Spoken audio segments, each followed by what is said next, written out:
Mis manos descansaban protectoras sobre mi vientre de 8 meses de embarazo mientras recorría los pasillos del hospital con una bolsa térmica que contenía el bocadillo favorito de Jorge, jamón ibérico y queso manchego en pan de chapata, con ese aceite de oliva virgen extra carísimo que tanto le gustaba.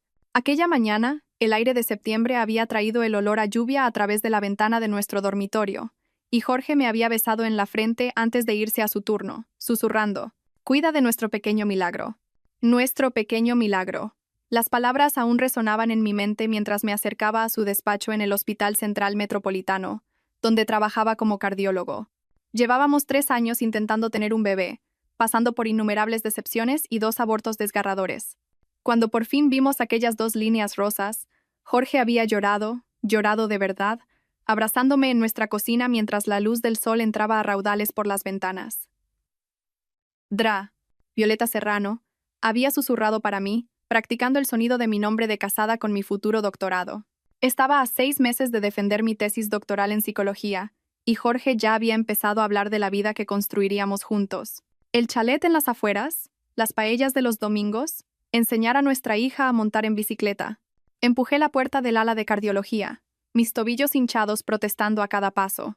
El turno de tarde estaba en pleno apogeo, con enfermeras yendo y viniendo entre las habitaciones y el pitido constante de los monitores. El despacho de Jorge estaba al final del pasillo, y pude ver la placa con su nombre brillando bajo las luces fluorescentes. Dr. Jorge Luis Serrano, Cardiología. Mi corazón se hinchó de orgullo. Nos habíamos conocido durante mis años de universidad, cuando yo era voluntaria en el hospital. Él ya era médico residente entonces, seguro de sí mismo y encantador, con unos ojos oscuros que parecían ver directamente a través de mi alma. «Vas a cambiar el mundo, Violeta», me dijo en nuestra tercera cita, apartándome un mechón de pelo de la cara. «Y quiero estar a tu lado cuando lo hagas». Llamé suavemente a su puerta, esperando oír su cálida voz diciendo: «Adelante». En su lugar, hubo silencio, y luego un extraño sonido de forcejeo. Quizás estaba con un paciente. Miré mi reloj, las 14:15. Su agenda indicaba que debería estar libre a esa hora. Giré el pomo y entré. La bolsa térmica se me escurrió de las manos y cayó al suelo con un golpe sordo. Jorge estaba allí, presionado contra su escritorio, con la bata blanca abierta y las manos enredadas en el pelo cobrizo de una mujer cuyo rostro reconocí de inmediato. Estela Ramos, la nueva supervisora de enfermería que había empezado hacía unos meses. La mujer que siempre parecía encontrar excusas para detenerse en nuestra mesa cuando Jorge y yo comíamos en la cafetería del hospital. La mujer que había elogiado el brillo de mi embarazo mientras sus ojos permanecían fríos como el invierno. Se estaban besando con un hambre desesperada, sus piernas envueltas alrededor de la cintura de él, con informes médicos esparcidos bajo ellos. Las manos de él recorrían su cuerpo con una familiaridad que hablaba de innumerables encuentros previos. Esto no era un momento de debilidad, era una rutina practicada. El tiempo pareció detenerse. Observé las manos de mi marido, las mismas que habían acariciado mi vientre embarazado esa misma mañana, explorando el cuerpo de otra mujer con una pericia apasionada. Vi los dedos de Estela desabrochando su cinturón con una necesidad urgente. Vi cómo mi mundo entero se desmoronaba en el espacio de 30 segundos. Un sonido escapó de mi garganta, mitad jadeo, mitad sollozo, crudo y roto. Se separaron de un salto como adolescentes culpables. El rostro de Jorge se puso blanco y luego se sonrojó intensamente. Estela se alisó el uniforme, pero tenía el pintalabios corrido, el pelo despeinado y los ojos brillantes de una satisfacción maliciosa. «Violeta», empezó Jorge, con la voz quebrada. «No». La palabra salió como un susurro. Intenté dar un paso atrás, pero sentía las piernas como si fueran de gelatina. «No te atrevas a decir mi nombre». Estela se rió. Se rió de verdad mientras saltaba del escritorio y se arreglaba la falda. Vaya, qué situación más incómoda. Su voz era ligera, divertida, como si la hubieran pillado comiendo galletas antes de cenar en lugar de destruyendo mi matrimonio. Jorge le lanzó una mirada de advertencia, pero ella lo ignoró, con la mirada fija en mí con una intensidad depredadora. «¿Sabes, Violeta? Llevo esperando este momento mucho tiempo. Es agotador fingir ser amable contigo en los eventos del hospital». «Estela», dijo Jorge, pero a su voz le faltaba convicción. «¿Parar el qué, cariño?» Se acercó a él, su mano recorriendo su pecho con una familiaridad posesiva. «¿Dejar de decirle la verdad a tu mujer? ¿Que no la quieres desde hace años? ¿Que solo te quedaste porque te daba pena después de los abortos?» Cada palabra era un cuchillo deslizándose entre mis costillas. Eso no es verdad, logré decir, pero mi voz sonaba extraña a mis propios oídos. El silencio de Jorge fue ensordecedor. Oh, cielo, continuó Estela, su tono goteando una falsa simpatía. ¿De verdad pensabas que un hombre como Jorge se conformaría con alguien como tú? Mírate hinchada, moviéndote con torpeza como una vaca. ¿Cuándo fue la última vez que te viste los pies? Jorge, dije, con la voz rota. Dile que pare. Dile que está mintiendo. Me miró entonces, y lo que vi en sus ojos fue peor que el odio. Fue lástima. Violeta, tenemos que hablar, pero no aquí. No así. ¿No así? Sentí algo salvaje y desesperado arañando mi pecho. ¿Cómo que no así, Jorge? ¿No como encontrar a mi marido metiéndole la lengua hasta la garganta a otra mujer en su despacho? ¿No como descubrir que mi matrimonio es una mentira mientras estoy de 8 meses embarazada de tu hijo? Nuestro hijo corrigió en voz baja. La risa de Estela fue aguda como un cristal al romperse. ¿Lo es, Jorge? ¿No me contaste lo de esos viajes de negocios que hacía durante sus días fértiles? ¿Todos esos congresos de psicología? La insinuación me golpeó con fuerza. ¿Cómo te atreves? Susurré, mis manos protegiendo instintivamente mi vientre. ¿Cómo os atrevéis a cuestionarlo? Oh, por favor, interrumpió Estela, dando un paso hacia mí. El numerito de la esposa afligida ya cansa. Jorge y yo llevamos juntos 8 meses. 8 meses, Violeta. Haz las cuentas. 8 meses. La misma edad de mi embarazo. Habían comenzado su aventura justo después de que me quedara embarazada. Justo después de que Jorge llorara de alegría en nuestra cocina. Algo dentro de mí se rompió. Aléjate de mi marido, dije, mi voz ganando fuerza. ¿Tu marido? Los ojos de Estela brillaron con malicia. Cielo. Hace mucho tiempo que no es tu marido en ningún sentido importante. Créeme, yo lo sabría. Se acercó más y pude oler su perfume, algo caro y empalagoso. El mismo aroma que había notado en la ropa de Jorge durante meses, pero que había descartado como olores del hospital. De hecho, continuó Estela, su voz bajando a un susurro destinado solo para mí, estaba conmigo la noche que tuviste el falso parto el mes pasado. ¿Recuerdas que dijo que estaba atrapado en una cirugía? Estaba atrapado, sí, atrapado entre mis. Basta, dije, levantando la mano. Ya basta. Pero no se detuvo. Sonrió, una expresión fría y calculada que transformó sus bonitos rasgos en algo feo y cruel. ¿Quieres saber lo que dice de ti, Violeta? ¿Cómo se queja de tu dependencia? ¿De tu llanto constante por cualquier cosita? ¿De cómo desearía no haberse casado nunca contigo? Estela, suficiente, dijo Jorge, pero aún no se había movido hacia mí. Permanecía allí como un espectador de su propia vida, viendo cómo su amante evisceraba verbalmente a su esposa embarazada. No, Jorge. Ella merece saber la verdad. La voz de Estela se elevó, volviéndose estridente. Mereces saber que has estado planeando dejarla después de que nazca el bebé, que ya hemos mirado pisos juntos, que le has estado mintiendo a la cara cada día mientras ella se pasea jugando a la casita feliz. La habitación empezó a dar vueltas. Me agarré al marco de la puerta para estabilizarme, pero de repente Estela estaba allí, bloqueándome el paso. ¿A dónde vas, Violeta? ¿Huyendo? Es lo que haces, ¿verdad? Huir de las conversaciones difíciles. No me extraña que Jorge necesitara una mujer de verdad. Apártate de mi voz apenas contenida. Oblígame. Las palabras quedaron suspendidas en el aire como un desafío. Miré más allá de ella hacia Jorge, suplicándole en silencio que interviniera, que me defendiera, que mostrara algún vestigio del hombre que una vez prometió amarme y protegerme. Pero él se quedó allí, con las manos metidas en los bolsillos, la mirada fija en el suelo. Apártate, repetí, mi voz más fuerte ahora. La sonrisa de Estela se ensanchó. ¿O qué? ¿Llamarás a tu tío? ¿Correrás llorando al director Santos a contarle lo malos que son los otros niños contigo? La sangre se me heló. Mi tío Elías me había conseguido el puesto de voluntaria que me llevó a conocer a Jorge. Me había llevado al altar en nuestra boda cuando mi padre no pudo estar allí, pero nunca había usado su posición para obtener un trato especial. Ni siquiera había mencionado nuestra relación a la mayoría de la gente. Así es, continuó Estela, viendo la sorpresa en mi rostro. Sabemos todo sobre tus pequeños contactos familiares. Es increíble lo que se puede revelar en la intimidad, ¿verdad, Jorge? Jorge finalmente habló. Estela, te estás pasando. ¿Yo? Se giró para enfrentarlo, su pelo moviéndose dramáticamente. ¿Me estoy pasando o por fin estoy siendo sincera? Esta mujer ha estado viviendo en una fantasía durante 2 años. Alguien tiene que despertarla, Jorge. Se volvió hacia mí, su cara a centímetros de la mía. Tu marido no te quiere. Tu matrimonio se ha acabado. Y francamente, mirándote ahora, no puedo culparlo por querer algo mejor. Fue entonces cuando cometí mi error. Intenté pasar a su lado. La mano de Estela salió disparada y me empujó hacia atrás con una fuerza sorprendente. Mi cuerpo embarazado, ya desequilibrado, tropezó. Busqué algo a lo que agarrarme, pero no había más que aire. Caí al suelo con fuerza, aterrizando de lado, mis manos protegiendo instintivamente mi vientre. Un dolor agudo me recorrió la cadera y el hombro, pero no fue nada comparado con la agonía de lo que sucedió a continuación.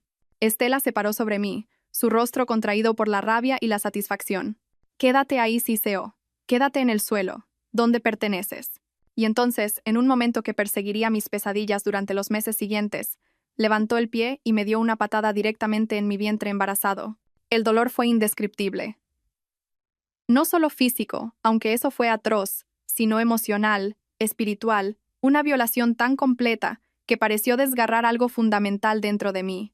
Me acurruqué alrededor de mi hija nonata, jadeando mientras Estela levantaba el pie de nuevo. «Basta». La voz que cortó el aire no fue la de Jorge. Era más profunda, más autoritaria. ¿Qué demonios está pasando aquí? Mi tío Elías estaba en la puerta, su rostro una máscara de furia absoluta. Detrás de él había dos enfermeras que claramente habían oído el alboroto. El color desapareció del rostro de Estela al darse cuenta de quién había presenciado su agresión. Director Santos tartamudeó, alejándose de mí. «Puedo explicarlo». «Explica esto». Mi tío cruzó la habitación en 3 zancadas, arrodillándose a mi lado mientras yo me retorcía en el suelo. Sus manos eran suaves pero urgentes mientras comprobaba mi pulso, sus ojos buscando lesiones. «Que alguien llame al 112, ahora». Tío Elías jadeé, intentando sentarme. «El bebé». «No te muevas, cariño, solo respira. La ayuda está en camino». Su voz era tranquila y profesional, pero pude ver la tormenta gestándose en sus ojos mientras miraba a Jorge y a Estela. Jorge finalmente pareció darse cuenta de la gravedad de la situación. «Violeta, lo siento. No sabía que ella iba a...». «Cállate», dijo mi tío, su voz tan fría que podría congelar la sangre. «No digáis ni una palabra más, ninguno de los dos». Mientras las sirenas sonaban a lo lejos, acercándose, sentí algo húmedo entre mis piernas. Se me había roto la fuente, pero era demasiado pronto. 8 meses es demasiado pronto. «El bebé viene», susurré, el terror reemplazando a la rabia mientras las contracciones comenzaban a desgarrarme. Mi tío Elías me apretó la mano. «Vamos a cuidar de ti, Violeta, de ti y del bebé. Todo va a salir bien». Pero incluso mientras decía las palabras, pude ver la preocupación en sus ojos. Y en ese momento, mientras los sanitarios irrumpían por la puerta y comenzaban a atenderme, con Jorge paralizado contra la pared y Estela acobardada en un rincón, le hice una promesa silenciosa a mi hija nonata. Esto no había terminado. Ni de lejos. No tenían ni idea de con quién se habían metido. La sección del canal de YouTube. Antes de continuar, por favor, escribe en los comentarios desde qué país estás viendo este video. Nos encanta saber desde dónde nos sintoniza nuestra familia global. Y si es la primera vez que estás en este canal, por favor, suscríbete. Tu apoyo nos ayuda a traer aún más épicas historias de venganza de la vida. Disfruta de la escucha. La sala de partos del Hospital Central Metropolitano había visto miles de nacimientos, pero ninguno como este. Mientras mi hija luchaba por llegar al mundo con 8 semanas de antelación, pesando apenas 8 kilos, sentí que algo más nacía junto a ella. Una furia fría y calculadora que se instaló en mis huesos como la escarcha de invierno. Le puse Alba, por mi abuela, una mujer que sobrevivió a la guerra civil y la posguerra a base de pura determinación. Se la llevaron a la UCI neonatal antes de que pudiera sostenerla adecuadamente. Pero en el breve instante en que nuestras miradas se encontraron, vi algo feroz en ella, algo inquebrantable. Era una luchadora, como las mujeres de nuestra familia. «Va a estar bien», me aseguró Ladra Belmonte mientras se preparaban para llevarla a cuidados intensivos. «Es pequeña pero fuerte. Sus pulmones están lo suficientemente desarrollados y todas sus constantes vitales son estables». Mi tío Elías me apretó la mano mientras me llevaban a la sala de recuperación. Su pelo plateado estaba revuelto, su traje habitualmente impecable arrugado, pero su agarre era firme y cálido. «He estado en contacto con nuestro departamento legal», dijo en voz baja, «y he suspendido tanto a Jorge como a la señorita Ramos a la espera de una investigación completa». Suspendidos. La medicación hacía que mi voz sonara lejana. «Violeta. Lo que ha pasado hoy, lo que he presenciado, ha sido una agresión a una mujer embarazada en mi hospital».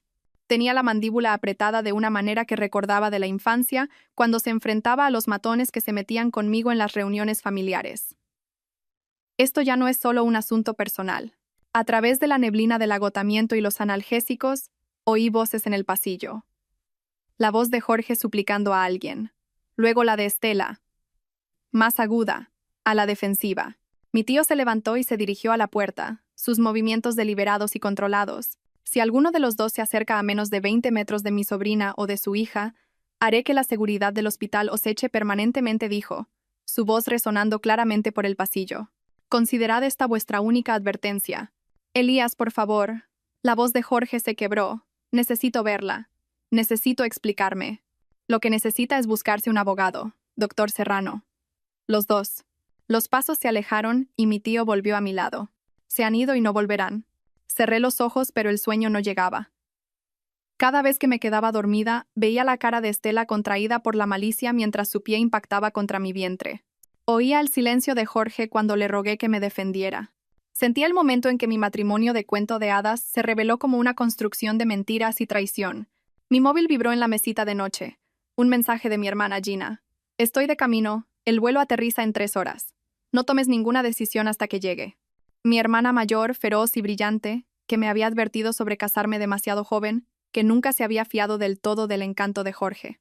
Era abogada corporativa en Barcelona, conocida por su despiadada habilidad para negociar y su capacidad para destruir a sus oponentes con precisión quirúrgica. Si necesitaba a alguien de mi parte en este momento, era a ella.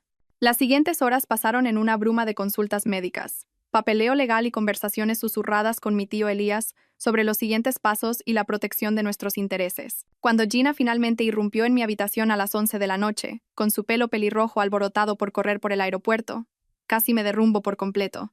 Oh, pequeña, dijo, abrazándome con cuidado. Lo siento tanto. Lo siento muchísimo. ¿La has visto? Pregunté. A Alba. Lo primero que he hecho al llegar. Es preciosa, Vi. Diminuta pero perfecta. Tiene tu barbilla y tu terquedad. Ya se le nota. Nos sentamos en silencio por un momento. 2 hermanas que habían superado innumerables tormentas juntas. Gina había sido mi dama de honor en mi boda con Jorge, a pesar de sus reservas. Me había cogido la mano durante los 2 abortos, volando desde Barcelona en un abrir y cerrar de ojos. Y ahora estaba aquí de nuevo, en mi hora más oscura. Cuéntamelo todo, dijo finalmente, y no te dejes nada. Así que lo hice. Cada detalle humillante, cada palabra cruel, cada momento de la traición de Jorge y la violencia de Estela. Gina escuchó sin interrumpir, sus ojos verdes endureciéndose con cada revelación. Cuando terminé, se quedó en silencio un largo rato. Luego dijo, «No tienen ni idea de lo que han hecho, ¿verdad? ¿Qué quieres decir?» La sonrisa de Gina era afilada como una cuchilla. «Cariño, te han agredido delante de testigos en el hospital del tío Elías mientras estabas embarazada. ¿Entiendes lo que eso significa legalmente?» Negué con la cabeza, demasiado agotada para pensar con claridad. Significa que vamos a destruirlos, profesional, financiera y personalmente. Para cuando terminemos, Estela Ramos deseará no haber oído nunca tu nombre. Y Jorge se dará cuenta de que traicionar a una mujer como tú fue el mayor error de su patética vida. Gina, yo solo quiero. ¿Quieres qué? ¿Perdonarlos? ¿Arreglarlo por el bien de la niña? Se inclinó hacia adelante, su voz intensa. Vi, escúchame. Hay puentes que no se pueden reconstruir. Hay traiciones que no se pueden perdonar. Y hay gente que merece afrontar las consecuencias de sus actos. Sacó su teléfono y buscó en sus contactos. Voy a llamar a Melinda Flores. Es la mejor abogada de divorcios de Madrid y me debe un favor. Nos aseguraremos de que tú y Alba estéis protegidas y cubiertas. No sé si estoy preparada para eso. No tienes que estarlo. Para eso está la familia. Gina me apretó la mano. Tú céntrate en recuperarte y en cuidar de esa niña preciosa. Déjame a mí encargarme del resto. Durante la semana siguiente, mientras Alba se fortalecía en la UCI neonatal y yo me recuperaba del parto de urgencia, Gina orquestó lo que llamó Operación Justicia. Lasra, Flores, una mujer de pelo plateado con ojos amables y una reputación de ser absolutamente implacable en los tribunales, vino a verme al hospital. He revisado el informe policial inicial, dijo, sentándose en la silla de visitas con su maletín. La señorita Ramos ha sido acusada de agresión con lesiones. Dado que usted estaba embarazada en ese momento, los cargos conllevan penas agravadas. Y Jorge, la situación de su marido es más compleja. No fue él quien la agredió físicamente, pero ciertamente no es inocente. Reclamaremos por adulterio, abandono y daños morales en el proceso de divorcio. Lasra. Flores abrió su maletín y sacó una carpeta gruesa. Necesito que entienda algo, Sra. López. Este caso va a atraer la atención. Agresión en un hospital, parto prematuro, adulterio. A los medios de comunicación les interesará. ¿Está preparada para ese nivel de escrutinio? Pensé en Alba, luchando por cada aliento en su incubadora. Pensé en las manos de Jorge sobre el cuerpo de otra mujer. Pensé en el pie de Estela impactando contra mi vientre embarazado. Que miren, dije. No tengo nada que ocultar. Lasra Flores sonrió y entendí por qué Gina la había llamado la mejor. Entonces empecemos. 3 semanas después del nacimiento de Alba, finalmente pude llevarla a casa, a mi chalet en las afueras, la misma casa donde Jorge y yo habíamos planeado nuestro futuro, donde habíamos pintado la habitación del bebé de un amarillo pálido porque queríamos que el sexo fuera una sorpresa. Ahora se sentía como un mausoleo de sueños rotos. Gina se había tomado una excedencia en su trabajo en Barcelona para ayudarme con los trámites legales y la maternidad primeriza. Se había instalado temporalmente en la habitación de invitados, llenando la casa con su energía feroz y su presencia protectora. Sin ella, me habría ahogado en el papeleo, las noches en vela con un bebé prematuro y el peso aplastante de mi matrimonio destrozado. Jorge ha estado llamando, me dijo una mañana mientras le daba el biberón a Alba. 15 veces ayer. El tío Elías tuvo que amenazarlo con una orden de alejamiento. ¿Qué quiere?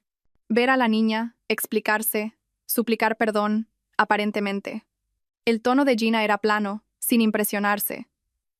Lasra Flores dice que debemos documentar cada intento de contacto. Ayudará con los acuerdos de custodia. ¿Custodia?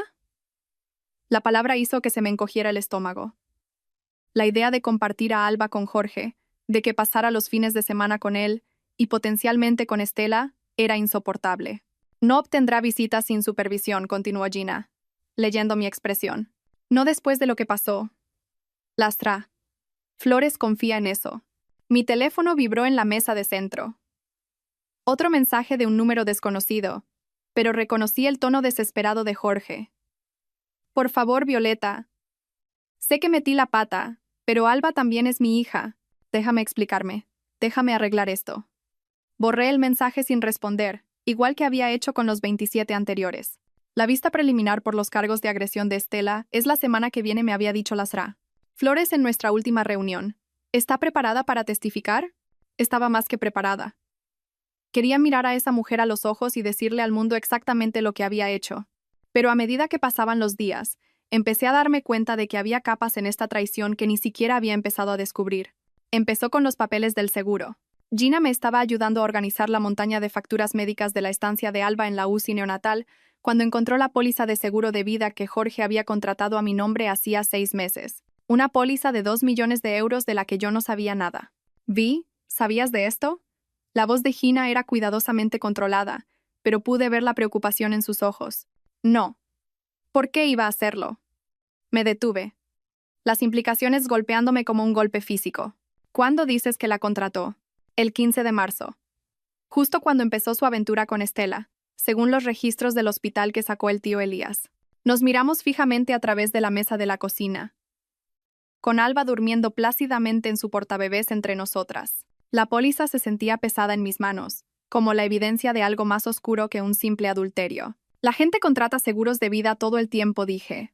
Pero mi voz sonaba insegura incluso para mí, especialmente cuando esperan un bebé.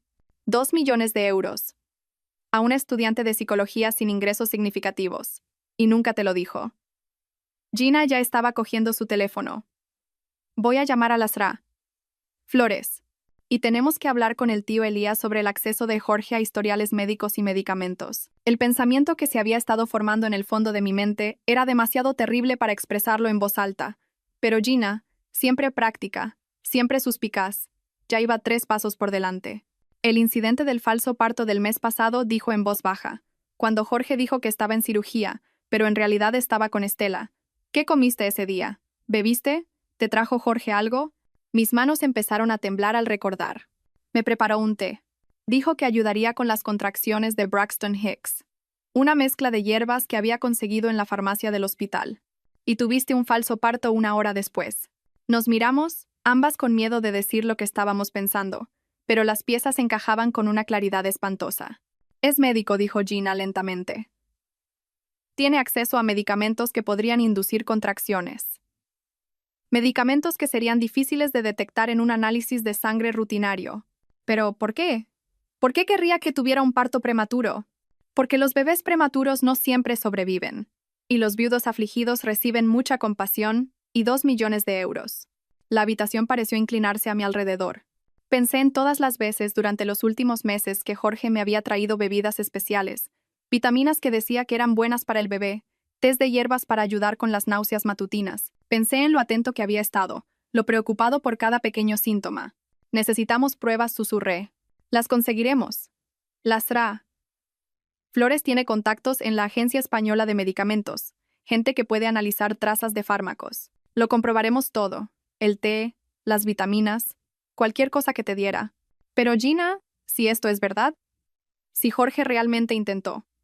No pude terminar la frase. Entonces no es solo un cabrón adúltero, es un asesino en grado de tentativa. Los días siguientes pasaron en una bruma de investigaciones secretas y llamadas telefónicas en voz baja. Lasra. Flores movió sus contactos mientras el tío Elías obtenía discretamente los registros de prescripción y acceso a la farmacia de Jorge. Gina instaló cámaras de seguridad alrededor de la casa y cambió todas las cerraduras. Solo como precaución, dijo. Pero vi cómo revisaba las ventanas 2 veces antes de acostarse cada noche. Los resultados llegaron un jueves por la mañana. Lasra. Flores llamó mientras le daba a Alba su biberón matutino, y pude oír la sombría satisfacción en su voz. Encontramos trazas de misoprostol en el té de hierbas, dijo sin preámbulos. Es un medicamento que se usa para inducir el parto, entre otras cosas. Los niveles eran sutiles, no lo suficiente para garantizar un aborto, pero ciertamente lo bastante para desencadenar contracciones en una mujer con riesgo de parto prematuro.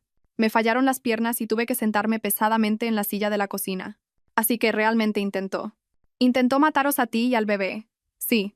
Por el dinero del seguro y su libertad para estar con la Eserta. Ramos. ¿Y ahora qué? Ahora, llevamos esta información al fiscal. Jorge Luis Serrano se va a enfrentar a cargos por intento de asesinato, fraude al seguro y conspiración. Y la Eserta. Ramos probablemente fue cómplice.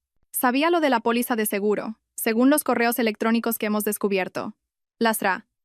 Flores hizo una pausa, y cuando volvió a hablar, su voz era más suave. Violeta, necesito que entienda algo. Este caso va a tener repercusión nacional. Los medios de comunicación estarán fascinados con una historia que involucra a un médico, su esposa embarazada, un intento de asesinato por dinero de un seguro y una amante violenta. ¿Está preparada para ese nivel de exposición? Miré a Alba, que me observaba con esos ojos oscuros y serios que parecían demasiado sabios para una recién nacida. Había sobrevivido al intento de su padre de matarla antes de nacer. Se había abierto camino en el mundo a pesar de nacer 8 semanas antes. Era una superviviente, igual que su madre. Que vengan, dije. El mundo entero puede saber qué clase de hombre es Jorge Luis Serrano, pero no tenía ni idea de que la historia estaba a punto de tomar un giro aún más oscuro. La lectura de cargos se programó para una fresca mañana de octubre, exactamente 6 semanas después de la dramática entrada de Alba en el mundo. Jorge apareció en el juzgado vistiendo un traje caro y con una expresión de justa indignación, flanqueado por 2 abogados de alto nivel que reconocí de las vallas publicitarias de la ciudad. Me senté en primera fila con Lasra, Flores, Gina a mi otro lado y el tío Elías detrás de nosotros para darnos apoyo moral. Alba estaba en casa con la niñera que Gina había insistido en contratar, una ex policía militar llamada Rosa que no se andaba con chiquitas en cuanto a seguridad. Doctor Jorge Luis Serrano, dijo el juez. Se le acusa de intento de asesinato en primer grado, conspiración para cometer asesinato, fraude al seguro y adulterio. ¿Cómo se declara? No culpable, señoría. La voz de Jorge era firme, incluso segura.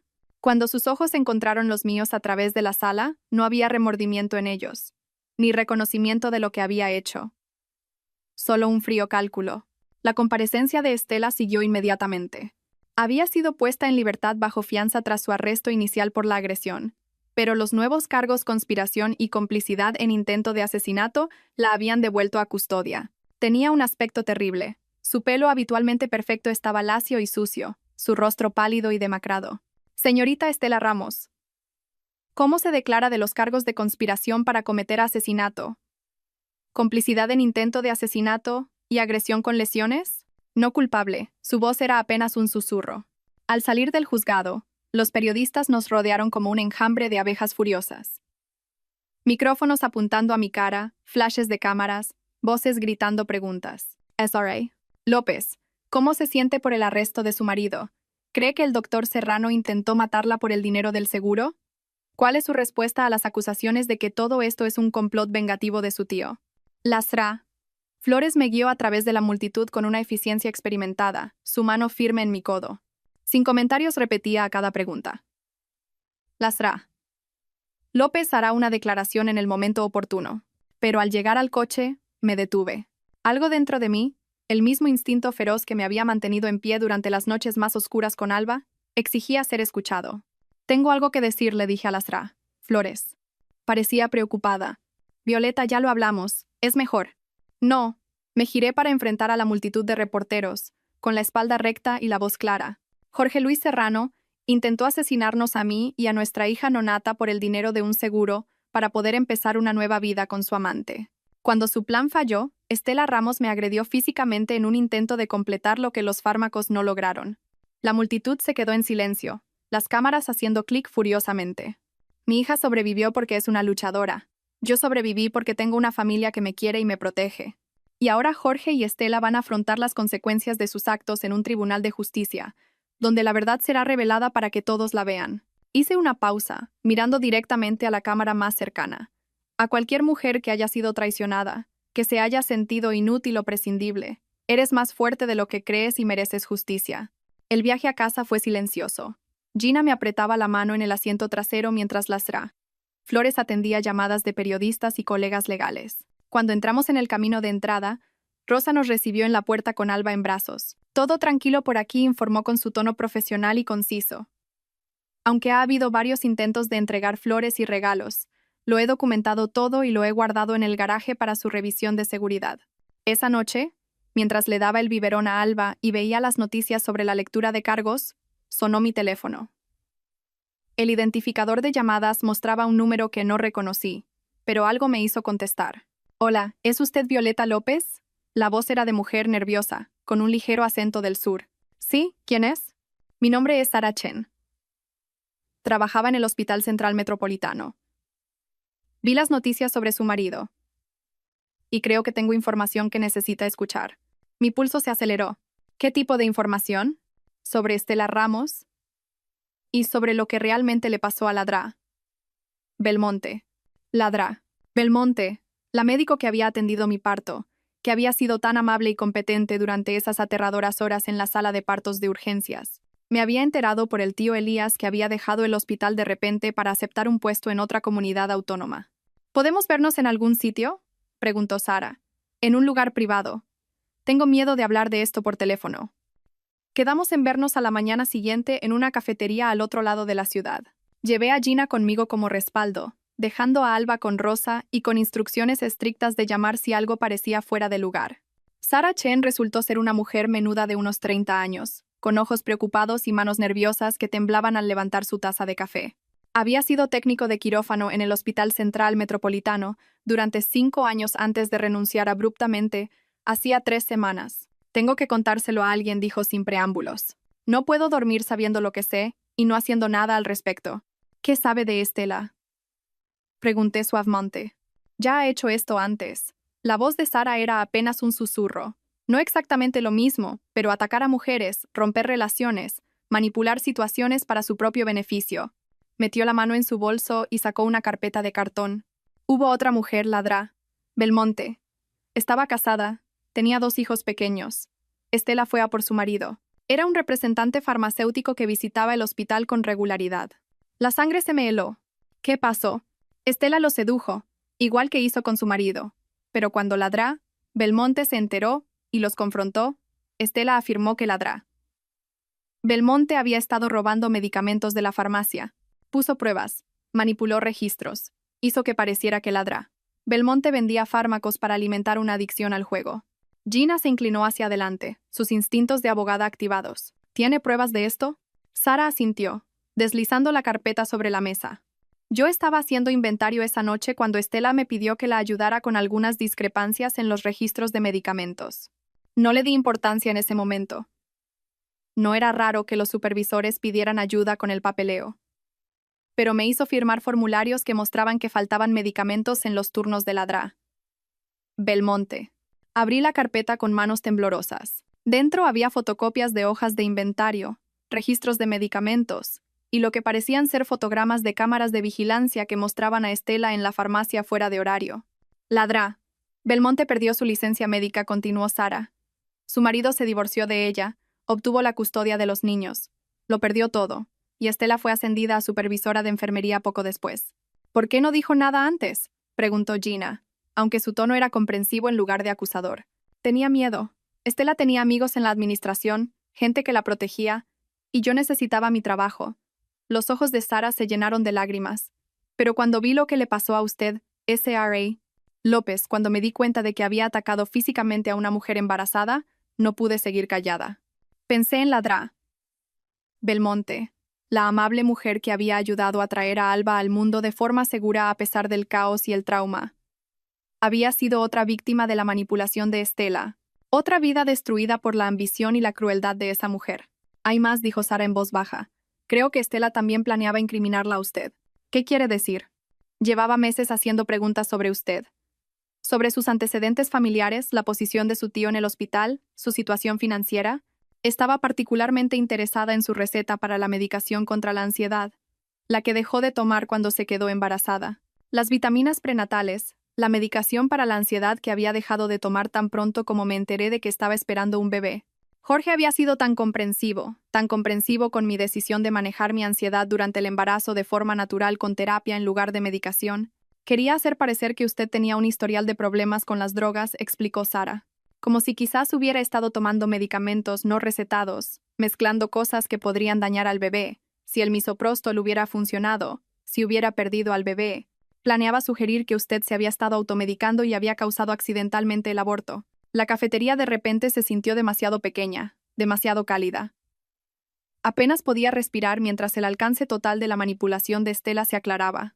No solo me había robado a mi marido, había planeado destruir mi reputación, mi credibilidad, quizás incluso mi libertad, si algo le hubiera pasado a Alba. ¿Testificará?, le preguntó Gina a Sara. ¿Le contará todo esto a los fiscales? Sara asintió, aunque sus manos seguían temblando. Por eso llamé. No puedo dejar que haga daño a nadie más. Pasamos otra hora revisando la documentación que Sara había traído, su detallado relato del patrón de manipulación y destrucción de Estela. Para cuando salimos de la cafetería, tenía una imagen mucho más clara de con quién estábamos lidiando realmente. Estela Ramos no era solo una rompehogares, o incluso una mujer violenta actuando en el calor del momento. Era una depredadora calculadora que atacaba sistemáticamente a personas vulnerables y destruía sus vidas para su propio beneficio. Pero había cometido un error crítico. Me había subestimado. Esa tarde, la Sra. Flores llamó con noticias que se sintieron como una reivindicación. El fiscal va a añadir cargos adicionales basados en las nuevas pruebas. Patrón de comportamiento criminal, manipulación de pruebas, conspiración para cometer fraude. Y hemos localizado a la Dra. Belmonte. Ha aceptado testificar sobre lo que Estela le hizo. ¿Y Jorge? Sus abogados están tratando de negociar un acuerdo. Afirman que fue manipulado por la Sra. Ramos, que fue tan víctima como usted. La audacia de esa defensa hizo que me hirviera la sangre. Intentó matarme a Melinda. Intentó matar a nuestra hija. Lo sé. Y no vamos a aceptar ningún acuerdo que no incluya una pena de prisión significativa. Las pruebas son demasiado sólidas, el cargo es demasiado grave, pero incluso mientras planeábamos nuestra estrategia legal, no podía quitarme la sensación de que nos faltaba algo. Estela se había mostrado demasiado confiada durante su comparecencia, demasiado compuesta para alguien que se enfrenta a décadas de prisión. Los caros abogados de Jorge sugerían recursos que yo no sabía que tenía. No fue hasta que Rosa vino a mí con una expresión de preocupación y un sobre de papel manila que empecé a entender la pieza final del rompecabezas. Esto llegó por mensajero hace una hora, dijo, entregándome el sobre. Sin remitente, pero pasó todos los controles de seguridad. Dentro había una sola fotografía y una nota mecanografiada. La foto mostraba a Jorge y Estela en lo que parecía la habitación de un hotel. Pero no estaban solos. Había una tercera persona en la imagen. Un hombre que reconocí de los informativos como Vicente Carrasco, un conocido asociado de familias del crimen organizado de la zona. La nota era breve. Tu marido le debe dinero a gente. Mucho dinero. La póliza de seguro no era solo para empezar una nueva vida. Era para seguir con vida. Pensé que debía saberlo. Un amigo. Me quedé mirando la fotografía, las piezas del rompecabezas encajando con una claridad aterradora. Los caros abogados de Jorge, la confianza de Estela, la naturaleza elaborada de su plan. Todo tenía sentido si habían estado trabajando con gente con experiencia en hacer desaparecer problemas permanentemente.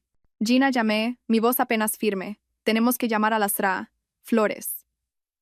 Ahora, ¿qué pasa? Le entregué la fotografía y la nota. Su rostro se puso blanco mientras procesaba las implicaciones. Oh, Vi, esto ya no es solo sobre adulterio y fraude al seguro. No dije, mirando a Alba, que dormía plácidamente en su portabebés.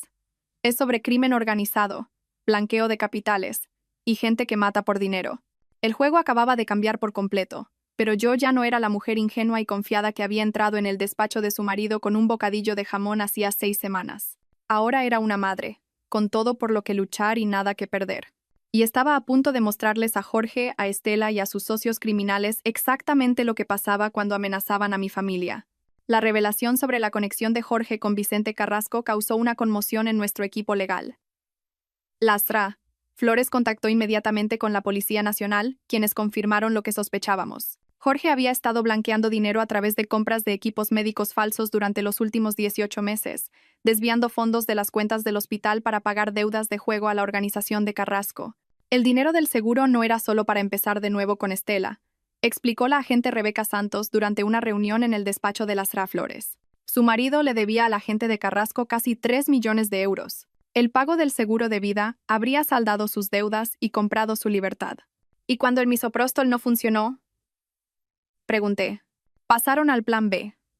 La agresión de Estela estaba destinada a terminar lo que el fármaco empezó. Si usted hubiera perdido al bebé y muerto por complicaciones, habría parecido un trágico accidente tras una disputa doméstica. La frialdad de su plan, la naturaleza calculada de su intento de asesinarnos a mí y a mi hija nonata, debería haberme destruido. En cambio, cristalizó mi determinación en algo más duro que un diamante. ¿Qué necesitáis de mí?, pregunté. La agente Santos sonrió sombríamente. Necesitamos que nos ayude a atraparlos a todos. El plan era audaz y peligroso.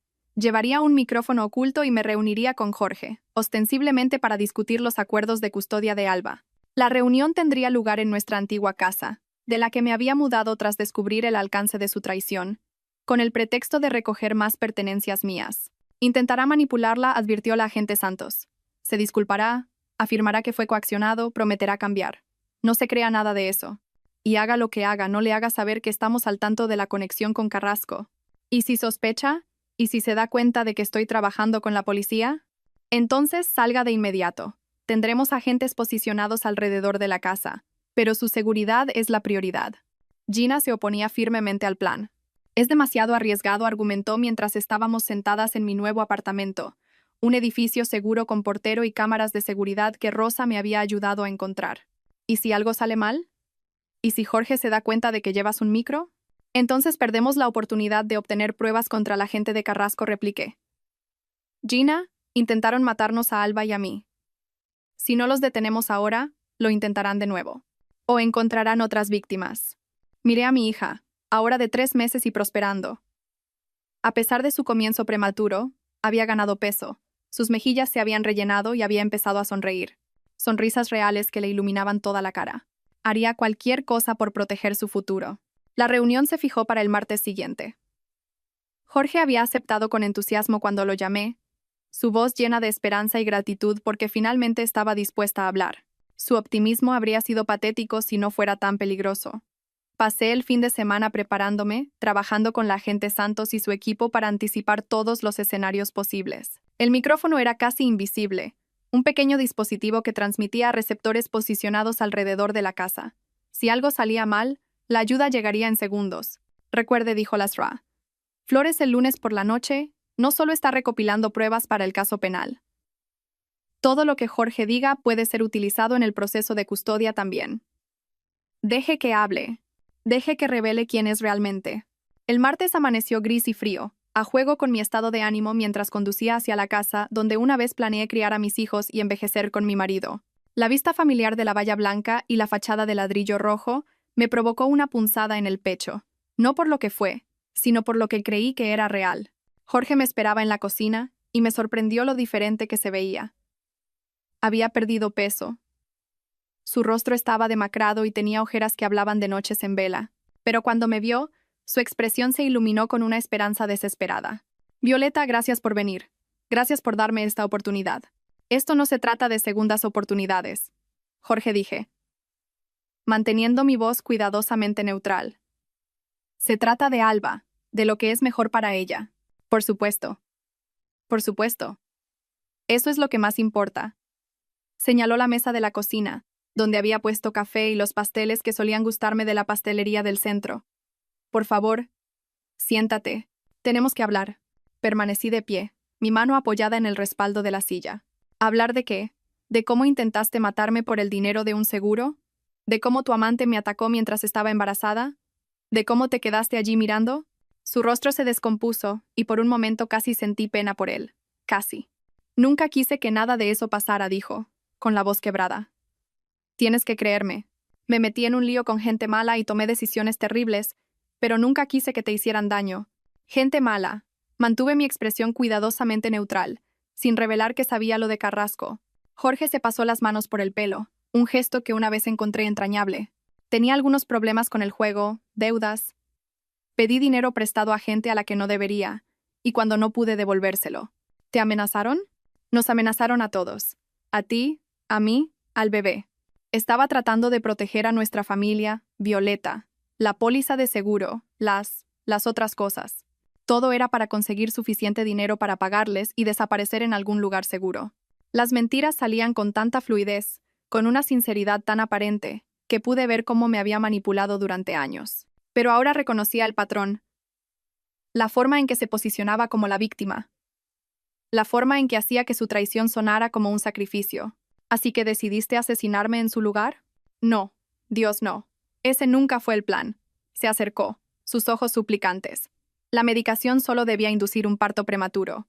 Los bebés prematuros a veces tienen complicaciones. Las compañías de seguros no hacen tantas preguntas cuando hay problemas médicos naturales. La sangre se me heló.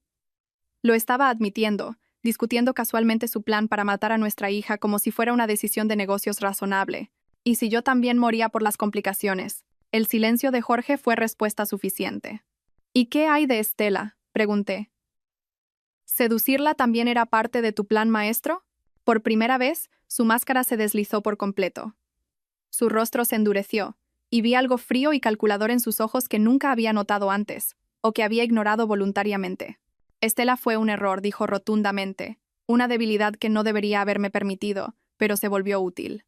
Tenía acceso a historiales médicos, registros de recetas. Sabía cómo manipular el sistema. Lo suficientemente útil como para ayudarte a incriminar a la DRA. ¿Belmonte? Su cabeza se levantó de golpe, la sorpresa cruzando su rostro. ¿Cómo sabes de? Sé muchas cosas, Jorge, como que has estado blanqueando dinero a través de compras de equipos falsos. Como que Vicente Carrasco es dueño de 3 millones de euros de tu alma. El color desapareció por completo de su rostro. Violeta, no lo entiendes. Esa gente, si se enteran de que sabes, ellos. ¿Qué? ¿Intentarán matarme? Ya he pasado por eso, lo he superado. Jorge se movió hacia el teléfono en la encimera, pero yo fui más rápida. Ni se te ocurra, dije, posicionándome entre él y cualquier posible ruta de escape. Llevas un micro, dijo. Las palabras salieron planas y derrotadas. Toda esta farsa es una trampa. Igual que tu matrimonio conmigo fue una trampa. Igual que tu preocupación por nuestra familia fue una trampa. Su expresión cambió de nuevo, y ahora vi al hombre que realmente era. Desesperado, acorralado y peligroso. No tienes ni idea de lo que has hecho, dijo en voz baja. Carrasco no perdona y no olvida. Si crees que has ganado algo aquí, eres más ingenua de lo que pensaba. Quizás. Pero al menos no soy una asesina. Fue entonces cuando se abalanzó sobre mí. Jorge era más grande y más fuerte, pero yo había pasado los últimos 3 meses en clases de defensa personal en las que Rosa había insistido. Y lo más importante, yo luchaba por el futuro de mi hija, mientras que él luchaba por salvar su propio pellejo. Esquivé su agarre y le di un fuerte rodillazo en el plexo solar. Mientras se doblaba, jadeando, la puerta principal se abrió de golpe y agentes de la Policía Nacional inundaron la habitación. Policía Nacional. Manos donde podamos verlas. Jorge estaba en el suelo, esposado y con sus derechos leídos en 30 segundos. La agente Santos se me acercó con preocupación en los ojos. ¿Está herida?, dijo algo útil antes de descubrir el micro.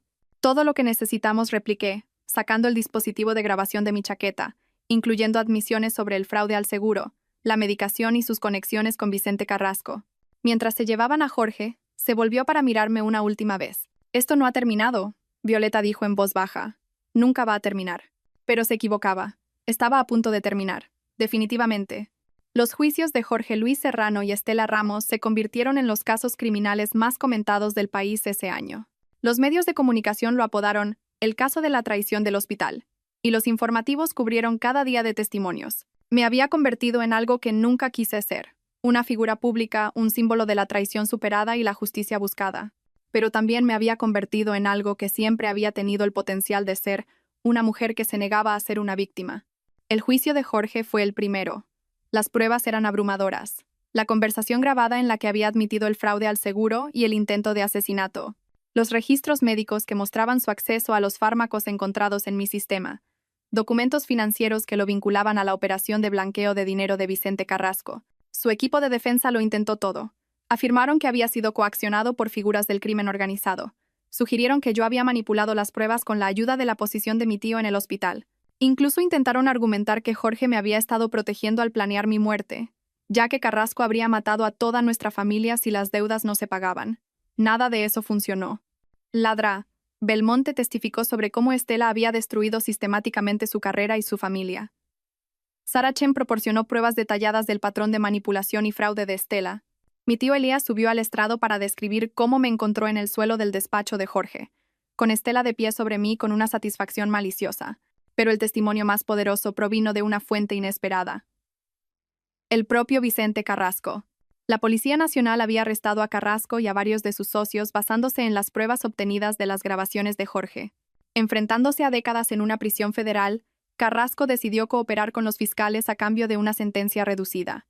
El doctor Serrano se nos acercó hace unos 18 meses, testificó Carrasco con su voz ronca, sin parecerse en nada al peligroso criminal que había imaginado. Parecía casi ordinario, un hombre calvo de mediana edad con un traje caro. Nos debía dinero de apuestas deportivas. No paraba de prometer que podía pagar, pero nunca cumplía. Finalmente, vino a nosotros con este plan sobre el fraude al seguro. ¿Animó usted al doctor Serrano a dañar a su esposa?, preguntó el fiscal. Le dijimos que se encargara de sus asuntos como quisiera, siempre y cuando recibiéramos nuestro dinero.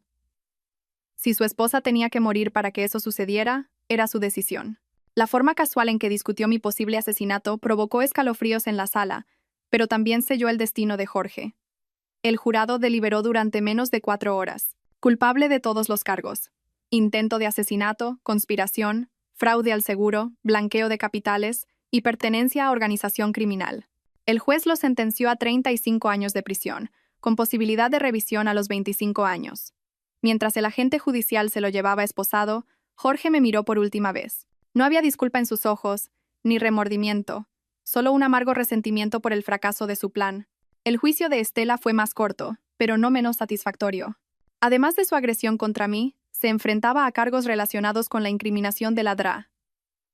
Belmonte y su papel en la conspiración de fraude al seguro de Jorge. Subió al estrado en su propia defensa, una decisión que sus abogados claramente lamentaron. Estela intentó presentarse como otra víctima de la manipulación de Jorge, una mujer seducida por un médico encantador que le había prometido el mundo. Nunca quise hacer daño a nadie, dijo, secándose los ojos con un pañuelo de papel. Jorge me dijo que Violeta planeaba dejarlo, que había estado teniendo aventuras. Dijo que se iba a llevar todo en el divorcio y a desaparecer con el bebé. ¿Y por eso decidió empujarla y darle una patada en el estómago?, preguntó el fiscal con sequedad. Estaba enfadada. Pensé que iba a destruir al hombre que amaba. No estaba pensando con claridad. Estaba pensando con claridad cuando colocó pruebas para destruir la carrera de Ladra. ¿Belmonte? Esa fue idea de Jorge. Dijo que estaba robando medicamentos, que alguien tenía que denunciarla antes de que los pacientes sufrieran daños. Mentira tras mentira, excusa tras excusa, pero las pruebas eran claras, y el jurado vio a través de su actuación fácilmente. La declararon culpable de todos los cargos, y el juez la sentenció a 15 años de prisión, 10 por la agresión contra mí y Alba, y 5 por su papel en la conspiración contra Ladra. Belmonte. Cirta. Ramos, dijo el juez antes de dictar sentencia. Ha mostrado un patrón de crueldad y manipulación calculadas que demuestra una completa falta de remordimiento o empatía. Atacó a una mujer embarazada con la intención de dañarla tanto a ella como a su hijo nonato. Destruyó la carrera y la familia de una médico inocente para su propio beneficio. Este tribunal no encuentra factores atenuantes que justifiquen la clemencia. Mientras se la llevaban, Estela se volvió para mirarme con puro odio. Esto no es justicia, escupió. Es venganza. A veces dije en voz baja, sabiendo que podía oírme, son la misma cosa. 2 años después, me encontraba en el podio del aula magna de la universidad, mirando a un mar de rostros ansiosos. Mi tesis doctoral sobre la recuperación del trauma y el crecimiento postraumático en víctimas de violencia de pareja había sido aceptada con las más altas calificaciones y me habían ofrecido un puesto como profesora ayudante de psicología con especialización en defensa de víctimas. Sobrevivir, les dije a mis estudiantes, no se trata solo de superar la crisis. Se trata de usar esa experiencia para construir algo más fuerte, algo mejor de lo que existía antes. En primera fila, Gina sonreía con orgullo mientras el tío Elías sostenía en su regazo a una Alba de 2 años. Mi hija se había convertido en una niña pequeña, feroz y decidida, con los ojos oscuros de su padre pero sin nada de su capacidad para el engaño. Había heredado mi terquedad y la aguda inteligencia de su tía. Después de clase, caminamos hasta la cafetería del campus, donde nos esperaba Ladra, Belmonte. Había apelado con éxito la decisión que le había costado su licencia médica y, tras una larga batalla legal, había sido readmitida y le habían ofrecido un puesto en el hospital del tío Elías. Sus hijos, ahora adolescentes, habían vuelto a vivir con ella después del arresto de su padre por malversación, un delito que había cometido tratando de pagar a sus caros abogados durante la batalla por la custodia. ¿Qué se siente?, preguntó Ladra Belmonte mientras nos sentábamos en nuestra mesa habitual. Como si fuera justicia, respondí honestamente, como si el mundo tuviera sentido de nuevo. Jorge cumplía su condena en una penitenciaría federal, donde su formación médica lo hacía lo suficientemente valioso como para mantenerse a salvo de otros reclusos. Podría optar a la libertad condicional cuando Alba cumpliera 27 años, suponiendo que viviera tanto tiempo. Vicente Carrasco había recibido 12 años a cambio de su cooperación, y varios de sus socios habían recibido sentencias más largas. Estela había intentado apelar su condena 2 veces, alegando asistencia letrada ineficaz y parcialidad judicial. Ambas apelaciones habían sido denegadas. Estaría en prisión hasta que Alba se graduara del instituto. Lastra Flores me había ayudado a conseguir un acuerdo con la compañía de seguros del hospital por su negligencia al no investigar y supervisar adecuadamente a Estela. El dinero había pagado mis honorarios legales, mi educación y un fondo fiduciario para el futuro de Alba. Y lo que es más importante, había financiado un programa de defensa de víctimas en el hospital que proporcionaba apoyo y recursos legales a otras mujeres que enfrentaban violencia doméstica. ¿Alguna noticia de Jorge?, preguntó Gina, meciendo a Alba en su rodilla. Sigue escribiendo cartas, dije. La prisión las reenvía a Lastra Flores, quien las archiva sin que yo las lea. Ya no necesito sus disculpas ni sus explicaciones. Bien, dijo el tío Elías con firmeza. Hay puentes que es mejor dejar quemados. Mientras estábamos sentados allí, compartiendo un café y viendo a Alba jugar con su maletín de médico de juguete, declaró que quería ser doctora de bebés como el tío Elías. Reflexioné sobre cuánto había cambiado todo. Había perdido un matrimonio, pero había ganado mi fuerza. Había perdido mi confianza ingenua en la gente, pero había ganado la capacidad de ver claramente a través del engaño. Había perdido a la mujer que solía ser, pero me había convertido en alguien mucho más poderosa. El pequeño relicario de plata alrededor del cuello de Alba captó la luz de la tarde. Dentro había una foto de nosotras dos el día que llegó a casa de la UCI neonatal. Ambas supervivientes de un intento de destruirnos antes de que tuviéramos la oportunidad de luchar. Esa fotografía había sido la pieza final de evidencia que selló el destino de Jorge y Estela. La prueba de que, a pesar de sus mejores esfuerzos por eliminarnos, no solo habíamos sobrevivido, sino que habíamos prosperado. Mi teléfono vibró con un mensaje de texto de Rosa, ahora empleada permanentemente como jefa de seguridad de mi pequeña pero creciente consulta. Nueva clienta quiere programar consulta. Dice que escuchó tu entrevista en RNE y necesita ayuda para lidiar con una situación de violencia doméstica. ¿Te interesa? Miré a mi hija, a mi hermana, a mi tío y a mi amiga. Miré la vida que había construido sobre las cenizas de la traición. Pensé en la mujer que había llamado a Rosa, desesperada por ayuda y esperanza. Dile que la veré mañana, respondí por texto, porque esto era lo que había aprendido. La mejor venganza no es solo sobrevivir a lo que alguien intentó hacerte. La mejor venganza es usar esa supervivencia para construir algo hermoso, algo que ayude a otras personas a sobrevivir también. La mejor venganza es una vida bien vivida, con las personas que merecen tu amor y confianza.